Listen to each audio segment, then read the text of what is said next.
জলবায়ু শীর্ষ সম্মেলনে আজ ভাষণ দেবেন প্রধান উপদেষ্টা। তুলে ধরবেন জলবায়ু ঝুঁকিতে থাকা বাংলাদেশের দাবি দেওয়া বিশ্ব নেতাদের সঙ্গে সাক্ষাৎ। টেকনো ড্রাগসের গর্ভনিরোধক ইনজেকশন নিয়ে ঝুঁকিতে কয়েক লাখ নারী, ভয়াবহ অপরাধ বলছেন বিশেষজ্ঞরা, তদন্ত সাপেক্ষে ব্যবস্থা। চুয়াডাঙ্গায় 6 মাসের অন্তঃসত্ত্বা স্ত্রীকে পিটিয়ে হত্যার অভিযোগ, শ্বশুর বাড়ির লোকজনের বিরুদ্ধে এখনো আটক হয়নি কেউ। সনদ জাল করে 28 বছর ধরে কলেজের অধ্যক্ষ ষড়যন্ত্র বলে উড়িয়ে দিলেন শফিকুল, ব্যবস্থা নেওয়ার দাবি শিক্ষার্থী ও অভিভাবকদের। রকেটের গতিতে ভাগ্য বদলেছে সাবেক এমপি শাহরিয়ারের, 15 বছরে গড়েছেন বিপুল সম্পদ, মামলা নিয়ে বিরোধীদের করতেন হয়রানি। এবং নন্দিত কথা সাহিত্যিক হুমায়ুন আহমেদের 76তম জন্মদিন আজ। নেত্রকোনায় দিনভর হবে হিম উৎসব, নুহাসপল্লীতে নানা আয়োজন।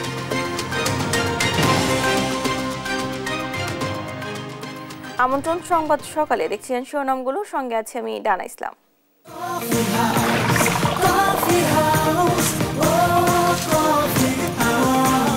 কফি হাউস, প্রতি চুমুকে আড্ডা জমে। এবারে যাচ্ছি বিস্তারিত সংবাদে। আজারবাইজানের রাজধানী বাকুতে COP29 জলবায়ু শীর্ষ সম্মেলনে আজ ভাষণ দেবেন ডক্টর মোহাম্মদ ইউনূস। এর আগে মঙ্গলবার সম্মেলনে ব্যস্ত সময় পার করেছেন প্রধান উপদেষ্টা। সাক্ষাৎ করেছেন বিশ্ব নেতা ও আন্তর্জাতিক সংস্থার প্রধানদের সঙ্গে। এ সময় ডক্টর ইউনূসের আমন্ত্রণে আসন্ন যুব উৎসবে অংশ নিতে ঢাকা সফরের আশ্বাস দিয়েছেন ফিফা সভাপতি জিয়ান্নি ইনফান্তিনো। এ নিয়ে আরো জানাচ্ছেন মোহাম্মদ সাকিব। আজারবাইজানের রাজধানী বাকুতে জলবায়ু সম্মেলনে প্রধান উপদেষ্টা ডক্টর ইউনূস, যেখানে সমাগম বিশ্ব নেতাদের। মঙ্গলবার সম্মেলন শুরুর আগে তুরস্কের রাষ্ট্রপতি রিসেপ তাইয়েপ এরদোয়ান এবং তুর্কি ফার্স্ট লেডির সঙ্গে দেখা করেন ডক্টর ইউনূস। এ সময় তারা একে অপরকে নিজ দেশে সফরের আমন্ত্রণ জানান। এদিন সাক্ষাৎ হয় সংযুক্ত আরব আমিরাতের প্রেসিডেন্ট শেখ মোহাম্মদ বিন জায়েদ আল নাহিয়ানের সঙ্গেও। এ সময় ছাত্র আন্দোলনের সংহতি প্রকাশ করতে গিয়ে বন্দী 57 বাংলাদেশি নাগরিককে মুক্তি দেয় তাকে ধন্যবাদ জানান প্রধান উপদেষ্টা। এছাড়া প্রধান উপদেষ্টা পাকিস্তানের প্রধানমন্ত্রী শেহবাজ শরীফ, মালদ্বীপের রাষ্ট্রপতি মোহাম্মদ মুইজ্জু, ভুটানের প্রধানমন্ত্রী শেরিং তোবগে এবং নেপালের রাষ্ট্রপতি রামচন্দ্র পাউডিলের সঙ্গেও দেখা করেছেন। অন্যদের মধ্যে তিনি বেলজিয়ামের প্রধানমন্ত্রী, ঘানার রাষ্ট্রপতি, বসনিয়া হার্জেগোভিনার প্রধানমন্ত্রী, রুয়ান্ডার রাষ্ট্রপতি, আলবেনিয়ার প্রধানমন্ত্রী, মন্টিনিগ্রোর রাষ্ট্রপতি, বার্বাডোজের প্রধানমন্ত্রী, ব্রাজিল ও ইরানের ভাইস প্রেসিডেন্ট এবং ফিফা সভাপতির সঙ্গে সাক্ষাৎ করেন। এই সময় প্রধান উপদেষ্টা আমন্ত্রণ গ্রহণ করে যুব উৎসবে যোগ দিতে 2025 সালে বাংলাদেশ সফরের আশ্বাস দেন ফিফা সভাপতি। কপ সম্মেলনে জলবায়ু ঝুঁকিতে থাকা বাংলাদেশের দাবি দাওয়া তুলে ধরবেন ডক্টর মোহাম্মদ ইউনূস।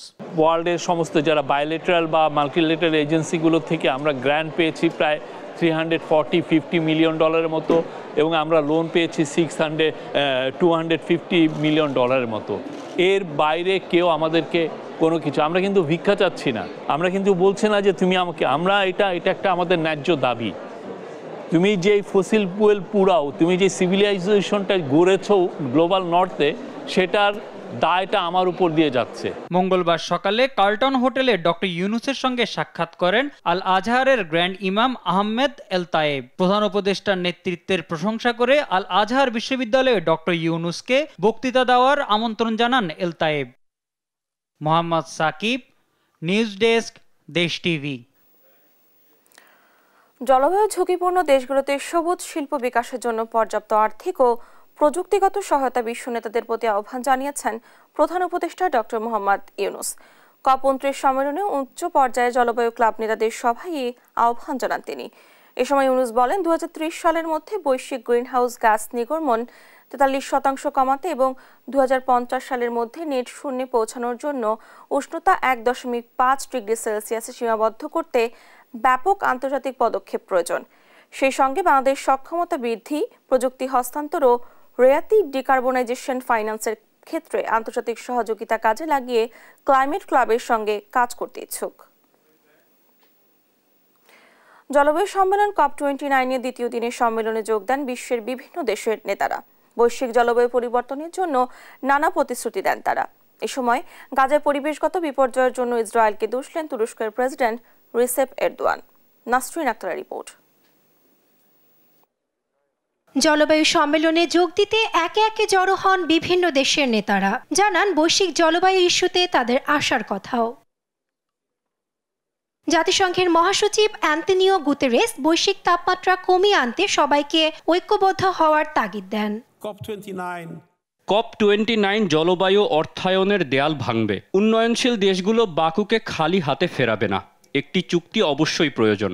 আমি আত্মবিশ্বাসী যে আমরা লক্ষ্যে পৌঁছাতে পারব। আমাদের নতুন একটি অর্থনৈতিক উদ্দেশ্য প্রয়োজন। এ সময় জলবায়ু ইস্যুতে আশার আলো দেখিয়েছেন যুক্তরাজ্যের প্রধানমন্ত্রী কেয়ার স্টারমার। 2035 সালের মধ্যে কার্বন নিঃসরণের মাত্রা 81% কমিয়ে আনার লক্ষ্যে কাজ করার কথা জানান তিনি। আমি খুশি এই ঘোষণা দিতে পেরে যে আমরা জলবায়ু মোড়ল হিসেবে নিজেদের খ্যাতি তৈরি করার লক্ষ্যে 2035 এনডিসি টার্গেট নিয়ে কাজ করব, যা কার্বন নিঃসরণের মাত্রা 81% কমিয়ে আনার লক্ষ্যে কাজ করবে। বৈশ্বিক সমস্যা মোকাবেলায় বৈশ্বিক অংশীদারিত্ব প্রয়োজন, যেমনটি আমরা গত কপে একমত হয়েছিলাম।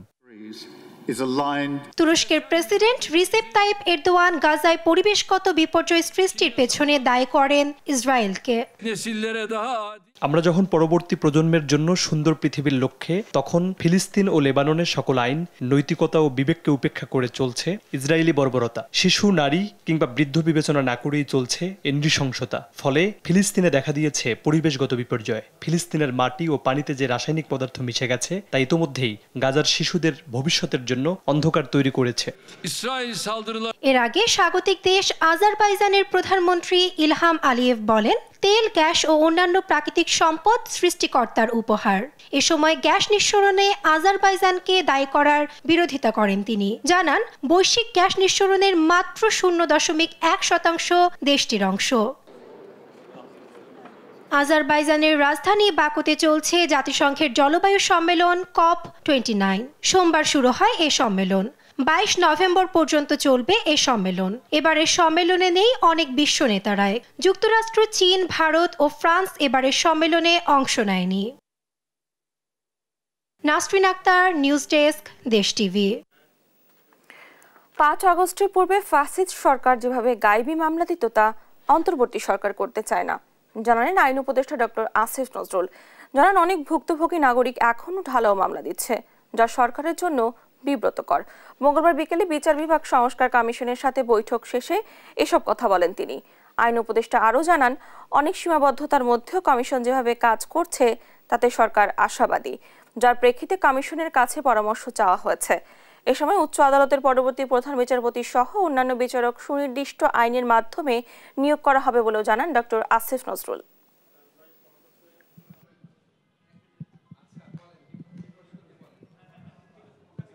বিগত ফ্যাসিস্ট সরকারের আমলে গায়েবী মামলা হতো, সরকারের পক্ষ থেকে গায়েবী মামলা দিত। আর এখন আমরা সরকারের পক্ষ থেকে কোনো মামলা টামলা দিচ্ছি না।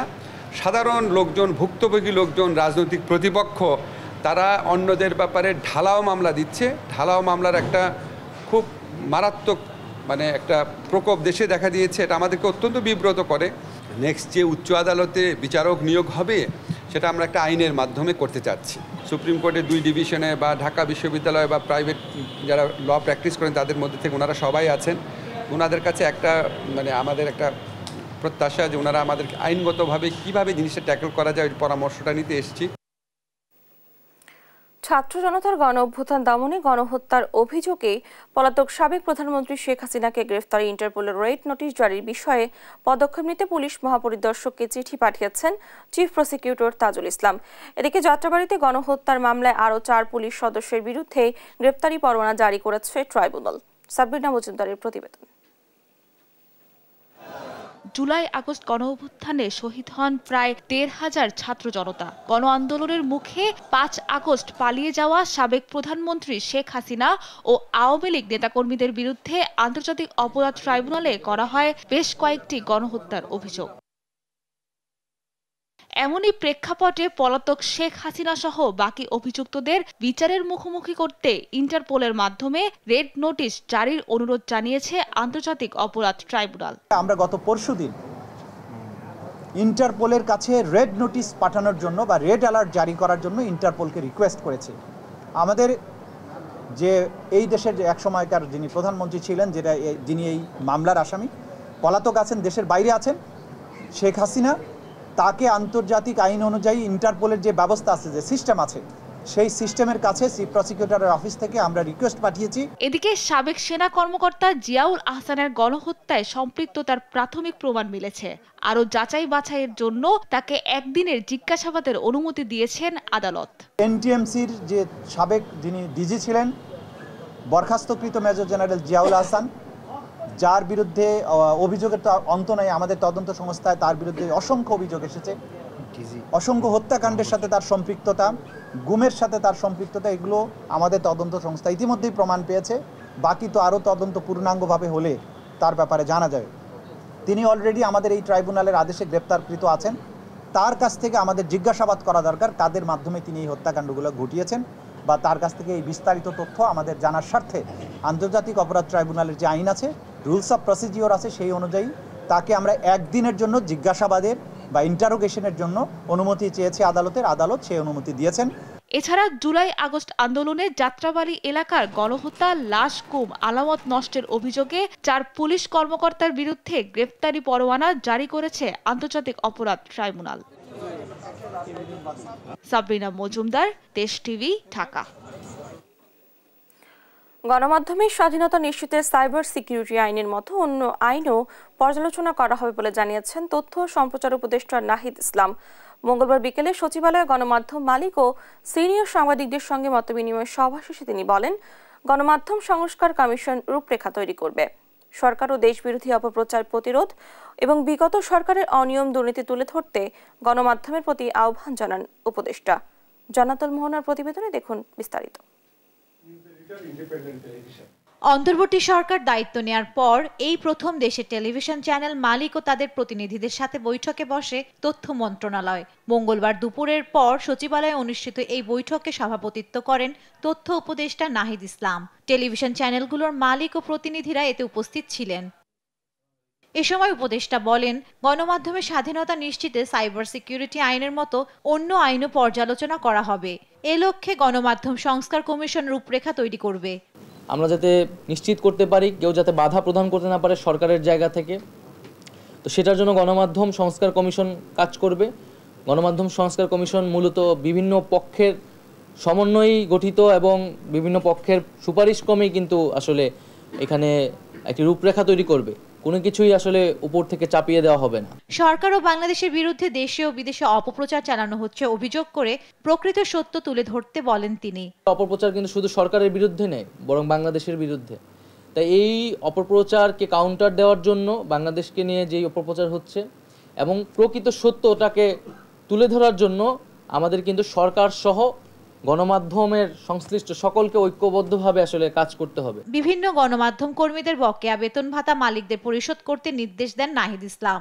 এখানে আমরা মালিক পক্ষের কাছে আহ্বান জানিয়েছি যাতে সাংবাদিকদের যে বেতন সেটা যাতে যথাসময়ে তাদেরকে এটা পূরণ করা হয়। এছাড়া জঞ্জাল পরিষ্কার করার জন্য অনেক সাংবাদিকের অ্যাক্রেডিটেশন কার্ড বাতিল করা হচ্ছে বলে জানান নাহিদ ইসলাম। তবে কেউ যদি চায় আপিল করার সুযোগ আছে বলেও জানান তিনি। চিন্তার কোনো কারণ নেই। জান্নাতুল মোহনা, দেশ টিভি, ঢাকা। টেকনোড্রাগসের গর্ভনিরোধক ইনজেকশন নিয়ে ঝুঁকিতে পড়েছেন কয়েক লাখ নারী। সারা দেশে টেকনোড্রাগসের 70 লাখ ইনজেকশন সরবরাহের চুক্তি করে পরিবার পরিকল্পনা অধিদপ্তর। জনস্বাস্থ্য বিশেষজ্ঞরা বলছেন, ইনজেকশন নির্ধারিত মাত্রায় কম থাকায় ভয়াবহ স্বাস্থ্য ঝুঁকিতে পড়বে নারীরা। ভয়াবহ অপরাধ বলছেন বিশেষজ্ঞরা। অধিদপ্তর বলছে, তদন্ত সাপেক্ষে শিগগিরই ব্যবস্থা নেওয়া হবে। হাসান মাহমুদের রিপোর্ট। টেকনোড্রাগসের এই গর্ভনিরোধক ইনজেকশনটি উপজেলা পর্যায়ে মাসে প্রায় 7 লাখ প্রয়োগ করে পরিবার পরিকল্পনা অধিদপ্তর। ওষুধ প্রয়োগের আগে জামালপুর, নওগাঁ, মানিকগঞ্জ সহ বেশ কিছু জায়গায় ওষুধ নির্ধারিত পরিমাণের চেয়ে কম পায় এমন অভিযোগে স্বাস্থ্য কর্মকর্তারা চিঠি পাঠায় অধিদপ্তরে। শর্ত অনুযায়ী টেকনোড্রাগসের গর্ভনিরোধক এই ইনজেকশনে 1.1 মিলি ওষুধ থাকার কথা, কিন্তু ইনজেকশনের পরিমাণ কম পায় মাঠ পর্যায়ের কর্মীরা। নির্ধারিত পরিমাণের চেয়ে কম থাকার ঘটনাকে গুরুতর অপরাধ বলছেন জনস্বাস্থ্য বিশেষজ্ঞরা। এই ইনজেকশন নির্ধারিত মাত্রার চেয়ে কম প্রয়োগে দেখা দিতে পারে শারীরিক ও হরমোনাল বিশেষ জটিলতা। কোন মাত্রায় মানুষের শরীরে নিরাপদ এবং সঠিক ফল লাভ করা যায় সেটি নির্ধারণ করা হয়। তার মানে সেই মাত্রা থেকে কম দেয়া মানে কি, সেই কাজটি হবে না। দ্বিতীয়ত, এই যে অল্প মাত্রার যে ওষুধটি গেল, শরীরে কী কী প্রতিক্রিয়া তৈরি করবে সেটিও তো অজানা। এবং এমনও হতে পারে, এমন কিছু ঘটনা ঘটতে পারে যে নারীর শরীরে এটা দেওয়া হয়েছে তার জীবনটাই বদলে যেতে পারে। এসব ওষুধ মাঠ পর্যায়ে সরবরাহের আগে অনুমোদন নিতে হয় ওষুধ প্রশাসন অধিদপ্তরে। নমুনা পরীক্ষার ফলাফলে কাগজে কলমে সমান দেখিয়ে সরবরাহের অনুমতি দেয় তারা। তবে ঠিক কেন কম থাকার অভিযোগ তা খতিয়ে দেখা হবে বলে জানান ওষুধ প্রশাসন অধিদপ্তরের কর্মকর্তারা। একটা ব্যাচে তো প্রচুর মানে থাকে, তো ব্যাচের মধ্যে থেকে আমরা ব্যাচ ওয়াইজ স্যাম্পলিং করা হয়। তো সুতরাং তাদের যদি আমার মনে হয় কোনো অভিযোগ থেকে থাকে তাহলে আমাদের কাছে আবার ডিজিডি এর কাছে, ল্যাবের কাছে রিকোয়েস্ট লেটার পাঠাইতে পারে যে এইগুলো আমাদের কাছে সন্দেহজনক মনে হচ্ছে, আপনারা আবার একটু চেক করে দেখেন, তখন আমরা আবার রিটেস্ট করার। এমন অভিযোগ উঠলে মাঠ পর্যায়ে ওষুধ প্রয়োগ বন্ধ করে ডিপোতে পাঠানোর নির্দেশ দিয়েছে পরিবার পরিকল্পনা অধিদপ্তর।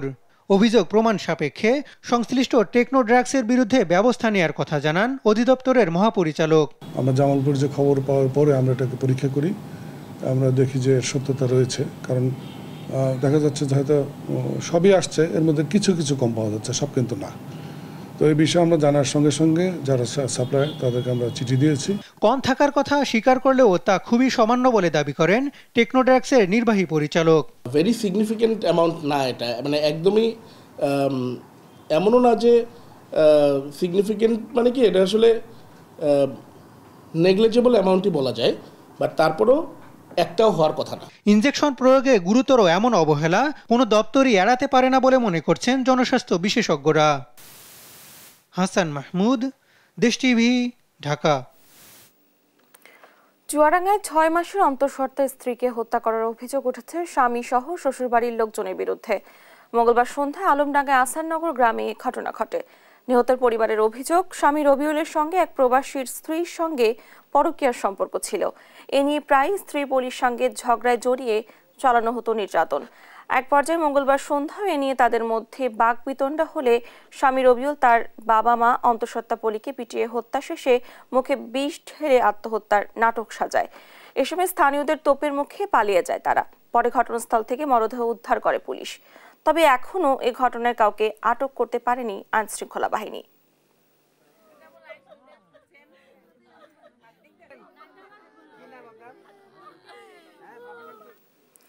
নোয়াখালীতে নিত্যপণ্যের বাজার চড়া, এ নিয়ে আরো জানাতে সরাসরি যুক্ত হচ্ছেন সহকর্মী মাওলা সুজন।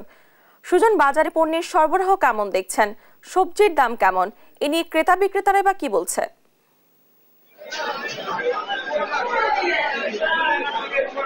ডানা, নোয়াখালীর যদি বাজার পরিস্থিতির কথা বলতে হয়, যে এই মুহূর্তে আমি দাঁড়িয়ে আছি নোয়াখালী পৌর বাজারে। এটি জেলা শহরের একমাত্র খুচরা বাজার হিসেবে পরিচিত। এখানে যে সকাল থেকে যে চিত্র আমি দেখেছি, যে বাজারে প্রচুর পরিমাণে সবজির সরবরাহ রয়েছে। শীতকালীন সবজির পাশাপাশি যে অন্যান্য বিশেষ করে যে গেল মৌসুমের হেমন্তকালীন সবজিরও প্রচুর সরবরাহ রয়েছে। তারপর ক্রেতাদের একটি অভিযোগ রয়েছে যে বাজারে যে সবজির দাম বলে একটু বেশি বলে তারা বলছে, যে একই সাথে তারা জানিয়েছে যে বাজারে প্রচুর পরিমাণে সবজি সরবরাহ থাকলেও কিন্তু বিক্রেতারা, যারা খুচরা বিক্রেতারা আছে, তারা নানান অজুহাতে বেশি দামে সবজির দাম সবজি বিক্রি করছেন। তো উদাহরণ হিসেবে বলা যায় যে যদি শীতকালীন সবজির পাতাকপি, ফুলকপি, সিম সহ যে অন্যান্য সবজি রয়েছে, এগুলো 90 টাকা থেকে শুরু করে 100 টাকা, 110 টাকা, কোনো কোনো দোকানে 120 টাকা কেজি দরে বিক্রি হচ্ছে। তবে কাঁচা মরিচের ঝাল কিছুটা কমে এখন 120 টাকা কেজি দরে বিক্রি হচ্ছে বলে জানিয়েছেন। তবে অপরদিকে আলুর বাজার কিছুটা চড়া রয়েছে। প্রতি কেজি আলু 65 থেকে 70 টাকা কেজি দরে বিক্রি হচ্ছে। এছাড়া যে হেমন্তকালীন যে অন্যান্য সবজি রয়েছে যে বাজারে, বিশেষ করে বরবটি বা যে অন্যান্য সবজি রয়েছে, সেগুলো মোটামুটি ভাবে ক্রেতাদের নাগালের ভিতরে থাকলেও কিন্তু যে কিছুটা চড়া বলে জানিয়েছেন সাধারণ ক্রেতারা, যারা নিম্ন আয়ের মানুষ রয়েছেন। কেননা তারা জানাচ্ছেন যে সবজি 45 বা 50 টাকা থাকার কথা, সে সবজি কিন্তু এখনো বাজারে 70 থেকে 80 টাকা কেজি দরে বিক্রি হচ্ছে। তো অপরদিকে আমি যদি একটু মাছ বাজারের কথা বলি, যে বেশি অস্থির রয়েছে নোয়াখালীর মাছ বাজার। বন্যা পরবর্তী সময় থেকে মাছ বাজার অস্থিরতা যে শুরু হচ্ছে তা এখনো কাটেনি।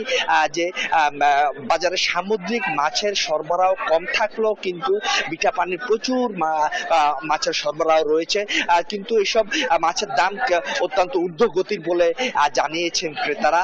তারা জানিয়েছেন যে 1 কেজি ওজন রেগুলার রুই মাছ, কাতল মাছ বা মৃগেল মাছ রয়েছে 1 কেজি কেজির চাইতেও বেশি বা 1.5 কেজি 2 কেজির সমান, এগুলো আসলে বিক্রি হচ্ছে 450 থেকে 500 টাকা, কোনো কোনো ক্ষেত্রে যে চাইতেও বেশি দামে বিক্রি হচ্ছে কেজি দরে। অন্যান্য যে অন্যান্য মাছ রয়েছে তেলাপিয়া, পাঙ্গাস যে নিম্ন আয়ের মানুষের যেসব মাছ রয়েছে এসব মাছও কিছুটা বেশি দরে বিক্রি হচ্ছে বলে জানিয়েছেন ক্রেতারা। অপরদিকে যদি মুরগির বাজারের কথা বলি, যে ব্রয়লার মুরগি বিক্রি হচ্ছে 180 থেকে 200 টাকা কেজি দরে, লেয়ার মুরগি বিক্রি হচ্ছে 320 টাকা কেজি দরে। অপরদিকে যে হাইব্রিড কক এবং যে আরেকটি কক রয়েছে যে সেই মুরগি বিক্রি হচ্ছে 280 থেকে 300 টাকা 320 টাকা কেজি দরে। অপরদিকে গরুর মাংসের বাজার যে 750-800 এবং খাসির মাংসের বাজার 1000-1100 টাকা কেজি দরে বিক্রি হচ্ছে। এই হচ্ছে নোয়াখালীতে বাজার পরিস্থিতি আমার কাছে সর্বশেষ। ডানা। সুজন, ধন্যবাদ আপনাকে। নোয়াখালী থেকে বাজার দরের খবর জানাচ্ছিলেন আমাদের সহকর্মী। চট্টগ্রাম মহানগরীর 16 শহর 2 নম্বর গেট এলাকায় কর্ণফুলী কাঁচা বাজারের 4টি দোকান আগুনে পুড়ে ভস্মীভূত হয়েছে। মঙ্গলবার রাত 10:30টার দিকে এই অগ্নিকাণ্ড হয়। ফায়ার সার্ভিসের 2টি ইউনিটে প্রায় 45 মিনিটের চেষ্টায় আগুন নিয়ন্ত্রণে আনে। তবে এই দুর্ঘটনায় কেউ হতাহত হয়নি। ফায়ার সার্ভিসের প্রাথমিক ধারণা বৈদ্যুতিক শর্ট সার্কিট থেকে আগুনের সূত্রপাত। আগুনে 4টি দোকান পুড়ে গেছে। ক্ষয়ক্ষতির পরিমাণ তদন্ত সাপেক্ষে জানা যাবে।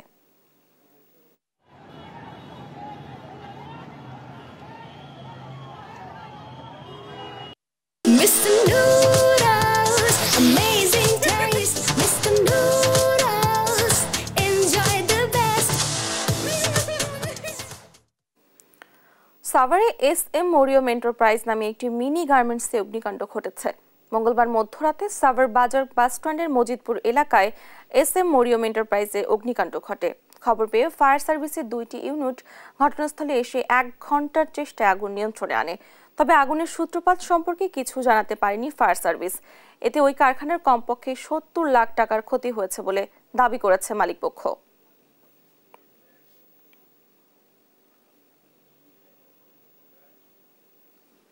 এবার অন্য প্রসঙ্গ। ডিগ্রি পাসের আগেই শফিকুল ইসলাম কাজে হয়েছেন অধ্যক্ষ। নিয়োগে এমন জালিয়াতি হয়েছে বামনা হলদা ডৌতলা ওয়াজেদ আলী খান ডিগ্রি কলেজে। শিক্ষা অধিদপ্তর সার্টিফিকেট জালিয়াতির প্রমাণ পেলেও শপথে 28 বছর ধরে বহাল তিনি। অভিযোগ আছে স্থানীয় আওয়ামী লীগ নেতাদের প্রভাব খাটিয়েই পদে বহাল ছিলেন। রিয়াজ আহমেদ মুসার প্রতিবেদন, জানাচ্ছেন আল মাহমুদ ফাহিম।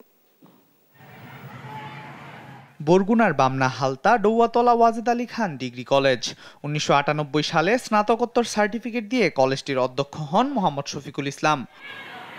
তবে দেশ টিভির হাতে আসা শিক্ষা অধিদপ্তরের এক তদন্ত প্রতিবেদন বলছে তিনি ডিগ্রি পাশ করেছেন 2001 সালে, অর্থাৎ ডিগ্রি পাশ করার আগেই সার্টিফিকেট জালিয়াতির মাধ্যমে হয়েছেন অধ্যক্ষ। 28 বছর ধরে অধ্যক্ষ পদে বহাল থাকেন শফিকুল ইসলাম। বিষয়টা ধরা পড়ে রেজিস্ট্রেশন নাম্বার মিলাতে গিয়ে। যে রেজিস্ট্রেশন নাম্বারের সনদ দিয়ে উনি চাকরি করছিলেন সেই রেজিস্ট্রেশন মূলত AKM শফিকুল ইসলাম নামে ওনার জনৈক বন্ধু। তিনি 2005 সনে রিজাইন করে চলে গিয়েছেন। এখন আবার শুনি তিনি স্বপদে তিনি আবার ফিরে আসছেন। আসলে কিভাবে আসছেন এটা আমরা আসলে আর কি জানি না। এরই মধ্যে বিষয়টি নিয়ে উদ্বেগ প্রকাশ করেছে দুর্নীতি দমন কমিশন। খতিয়ে দেখতে বলেছেন উপজেলা প্রশাসনকে, যদিও এটিকে ষড়যন্ত্র বলে উল্লেখ করে অভিযোগ উড়িয়ে দেন শফিকুল। মিথ্যা তথ্য দিয়ে আমার বিরুদ্ধে আমার ডিপার্টমেন্টে এবং বিভিন্ন দুদক সহ অনেক জায়গায় অভিযোগগুলো দাখিল করে সেই অভিযোগগুলো তদন্ত হয়। তদন্তে দুদকের রেফারেন্সে যে তদন্ত হয় সেটা সম্পূর্ণ মিথ্যা প্রমাণিত হয়েছে। উপজেলা নির্বাহী কর্মকর্তা জানান, শিক্ষা অধিদপ্তর সহ একাধিক তদন্তে তার জালিয়াতির বিষয়টি স্পষ্টত প্রমাণ হলেও প্রভাবশালীদের সহায়তায় উচ্চ আদালতে রিট করে ব্যবস্থা নেওয়া থেকে বাধা তৈরি করে রেখেছে অভিযুক্ত অধ্যক্ষ। জনবল কাঠামো এবং এমপিও নীতিমালা 1995 এবং শিক্ষা মন্ত্রণালয়ের 7/2/2001 তারিখের যে স্মারক, সেই স্মারক অনুযায়ী দেখা যাচ্ছে যে জনাব মোহাম্মদ শফিকুল ইসলামের প্রভাষক ইংরেজি হওয়ার তার কাম্য শিক্ষাগত যোগ্যতা ছিল না। এই বিষয়টি তদন্ত সাপেক্ষ বিষয় এবং এটি আসলে যেহেতু উচ্চ আদালতে যেহেতু এটা হাইকোর্টে মামলা রয়েছে, আমার মনে হয় যে এই বিষয়টি হাইকোর্ট থেকেই এটা সমাধান হবে। তো সেক্ষেত্রে যারা সংশ্লিষ্ট কর্তৃপক্ষ রয়েছে তারা এই বিষয়ে তার ব্যবস্থা নেবে। 2005 সালে প্রথম জালিয়াতি প্রমাণিত হলে স্বেচ্ছায় পদত্যাগ করে শফিকুল ইসলাম। পরে 2009 সালে আওয়ামী লীগ ক্ষমতায় এলে শেখ হাসিনার ঘনিষ্ঠ আনোয়ার হোসেন মজনু খান ও সেলিনা হোসেনের রাজনৈতিক ক্ষমতা ব্যবহার করে অবৈধভাবে আবার অধ্যক্ষ হন তিনি, যা শিক্ষা অধিদপ্তরের তদন্তেও উল্লেখ রয়েছে।